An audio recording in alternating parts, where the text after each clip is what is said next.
Miguel working on the block wall of the foundation. Things are starting to come together now.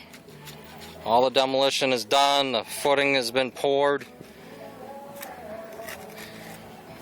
Not quite what we think of as a footing. They don't have a frost wall. No need. Just something to have a good base to lay the blocks on.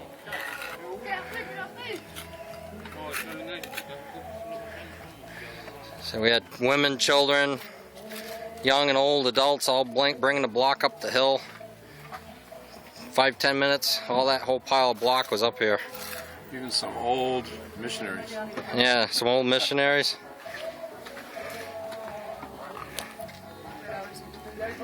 This is Scott, Tony. The return. Ah, Tony's here. And Scott.